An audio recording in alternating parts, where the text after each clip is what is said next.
In February 1992, a group of Kenyan mothers did something their government never saw coming. And what they started ended up reshaping the entire country. Under Kenya's second president, Daniel Toroitich Arap Moi, the wrong opinion could cost you everything.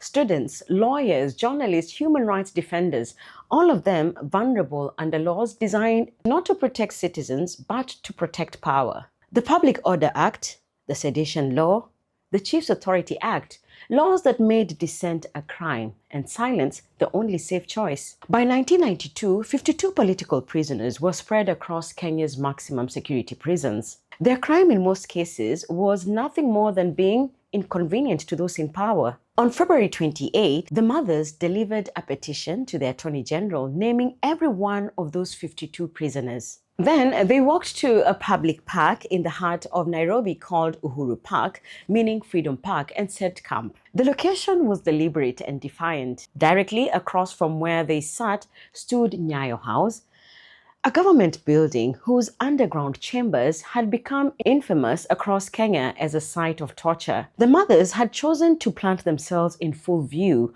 of the very place that had swallowed their sons. Nobel laureate Professor Wangari Maathai stood with them. Moi's government sent police on the 3rd of March.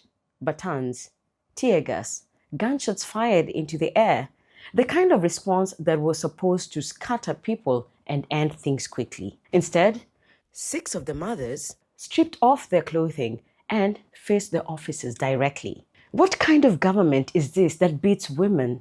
Kill us now. We shall die with our children, they said. We do not need that moment explained to us. We understand exactly what it meant. A mother's curse carried in her nakedness is not something any son, in uniform or not, walks towards easily. That knowledge runs deep across the continent. The mothers knew it, and they used it. The government forced them from the park. They moved to a cathedral 1 block away and kept going for 11 more months. Daily meetings, open forums, thousands of Kenyans coming to listen, to add their voices, to remember that silence had a cost. One by one, the prisoners came home.